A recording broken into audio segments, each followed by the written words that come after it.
seem like the type to love 'em, leave 'em, and disappear right after the song. So give me the night to show you, hold you, don't leave me out here dancing alone. Baik, shalom semuanya. Perkenalkan, nama saya Oliva Ngrenisari Ramburau Nabila dengan NIM 2401030054. Saya anggota kelompok 9 akan menjelaskan bagian slide ke-6. Dimana untuk pendahuluannya, apa itu faktorisasi prima? Yaitu menguraikan suatu bilangan bulat positif menjadi perkalian bilangan-bilangan prima. Contohnya, bilangan 30 itu bisa difaktorkan sebagai 30, 2 kali 3 kali 5. Ini artinya 30 dibentuk dari hasil kali 3 bilangan prima, yaitu 2, 3, dan 5. Nah, diketahui ilustrasi pada slide ke-6, yaitu 210 itu sama dengan 2 kali 3 kali 5 kali 7, atau 210 itu sama dengan 3 kali 7 kali 2 kali 5, atau dapat ditulis juga 210 itu sama dengan 7 kali 3 kali 5 kali 2. Nah, perbedaan penguraian dari 210 atas faktor-faktor prima hanya berbeda pada urutan faktor-faktornya saja. Hal ini merupakan suatu contoh bahwa suatu bilangan bulat positif yang lebih besar dari 1 dapat dinyatakan sebagai perkalian bilangan prima tertentu. Bentuk perkalian bilangan prima itu adalah tunggal, kecuali urutan dari bilangan prima tersebut. Hal ini sering teorema faktorisasi tunggal. Teorema berikut akan digunakan untuk membuktikan faktorisasi tunggal. Demikian dari penjelasan yang saya sampaikan. Selanjutnya akan dilanjutkan oleh rekan saya. Terima kasih. Nama saya Maria Verena Duan Kismadi dengan NIM 24010300097. Pada video kali ini saya akan menjelaskan teorema 5 atau teorema dasar aritmatika. Nah, faktorisasi dari suatu bilangan bulat yang lebih dari 1 ke bilangan-bilangan prima adalah tunggal. Kita masuk dalam ide bukti. Yang pertama, ambil sembarang bilangan bulat yang lebih dari 1. Jika n bilangan prima, maka n adalah faktornya sendiri. 2. Bila n bilangan komposit dan misalnya faktornya tidak tunggal, maka n sama dengan P1, P2, P3, dan seterusnya sampai di PT. Dan n sama dengan Q1, Q2, Q3, dan seterusnya sampai Qr.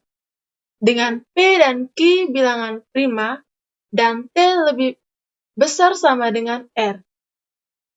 3. Berdasarkan teorema 4, akan diperoleh PI sama dengan QI jika T sama dengan R, maka bukti selesai. Namun jika T kurang dari R, maka 1 sama dengan QT tambah 1, QT tambah 2, dan seterusnya QR. Hal ini tidak mungkin karena Q bilangan prima. 4. Kontradiksi sehingga dapat disimpulkan faktorisasi tunggal.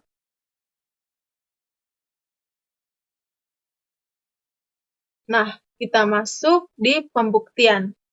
Pertama, ambil sembarang bilangan bulat positif N1 apabila ambil sembarang bilangan bulat positif N lebih dari 1 apabila N suatu bilangan prima, maka berarti teorema telah terbukti. Apabila N suatu bilangan komposit, maka N mempunyai faktor bulat positif selain 1 dan N sendiri. Misalnya D1 yaitu sehingga ada bilangan positif N1, sedemikian sehingga N1 sama dengan D1 N dengan 1 kurang dari N1 kurang dari N. 2. Jika N1 suatu bilangan prima, maka N1 habis membagi N sehingga teorema terbukti. Tetapi jika N1 suatu bilangan komposit, maka N1 mempunyai faktor bulat positif selain 1 dan N1. Misalnya D2 yaitu D2 habis membagi N1. Sehingga ada bilangan bulat positif selain 1 dan N2, misalnya D3 yaitu D3 habis membagi D2. Ini berarti ada bilangan bulat positif N3 sedemikian sehingga N2 sama dengan D3 N3 dengan 1 kurang dari N3 kurang dari 2. Nah, selanjutnya kita masuk pernyataan teorema. Setiap bilangan bulat N kurang dari 1 dapat difaktorkan sebagai hasil kali dari bilangan-bilangan prima, dan faktorisasi itu adalah unik kecuali urutan faktornya. Nah, tujuan slide kedua menjelaskan mengapa faktorisasi suatu bilangan bulat dalam bentuk bilangan prima itu unik dan memberikan gagasan utama atau ide bukti dari teoremanya. 1. Ambil bilangan bulat N lebih dari 1. Jika N adalah bilangan prima, maka faktorisasi satu-satunya adalah N sama dengan N.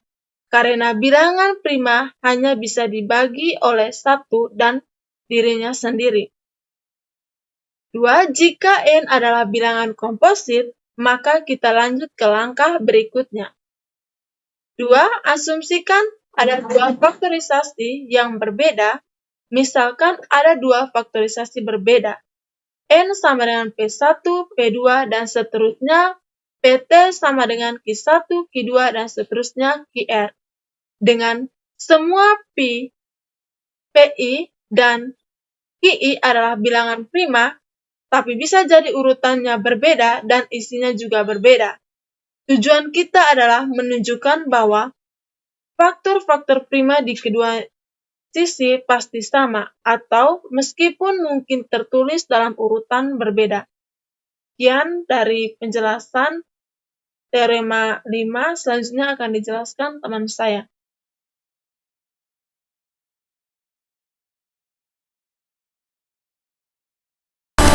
Terima kasih atas waktu dan kesempatan yang diberikan kepada saya. Perkenalkan, nama saya Kependilan Kristu dengan NIM 2401030095. Di sini saya akan lanjut menjelaskan pembuktian teorema 5, yaitu nomor 3, gunakan teorema 4 atau biasanya teorema pembagi bilangan prima. Teorema 4 menyatakan bahwa jika suatu bilangan prima P membagi suatu hasil kali bilangan A1, A2 sampai AK, maka P membagi salah satu AI karena N1 harus membagi P1 dan N sama dengan Q1, Q2 sampai Qr, maka Q1, Q2 sampai Qr harus membagi P1.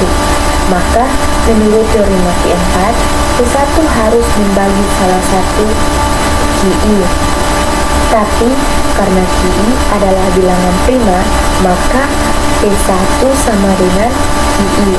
Karena bilangan prima hanya bisa dibagi oleh 1 atau dirinya sendiri.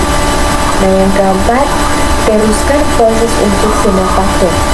Kita gunakan proses ini untuk semua faktor P2, P3 sampai Pp dan cocokkan dengan faktor di sisi Q1, Q2 sampai Qr. Akan dilihat bahwa semua bilangan prima di faktorisasi pertama harus juga muncul di faktorisasi kedua. Yang berikut, buat kontradiksi jika jumlah faktor berbeda. Kita misalkan P lebih kecil dari R, maka setelah habis PI habis dicocokkan, maka tersisa P tambah 1 sampai Qr, maka N sama dengan P1, P2 sampai Pp sama dengan I1, I2 sampai IR. Maka P1, P2 sampai PP lebih kecil I1, I2 sampai IR. Maka N lebih kecil N, maka kontradiksi. Jadi asumsi bahwa faktorisasi bisa berbeda tidak benar. Nah, kesimpulan akhirnya faktorisasi prima suatu bilangan bulat N lebih besar 1 adalah unik. Yang kedua, yang bisa berbeda hanyalah urutan penulisan faktor, karena perkalian bersifat komutatif.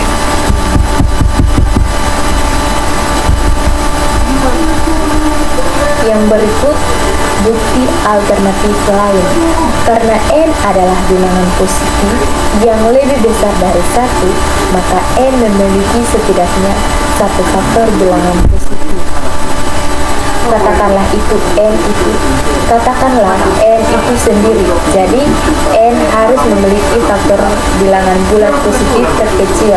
Misalnya I1, maka I adalah bilangan prima.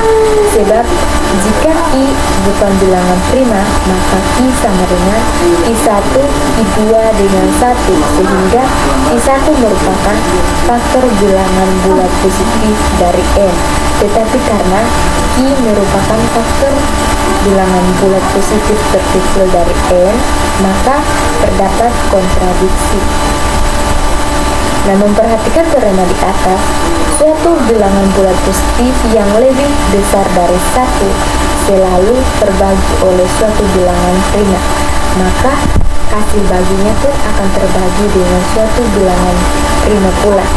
Dan hasil bagi berikutnya pun demikian, sehingga suatu bilangan bulat positif. Demikian materi kami, sekian dan terima kasih.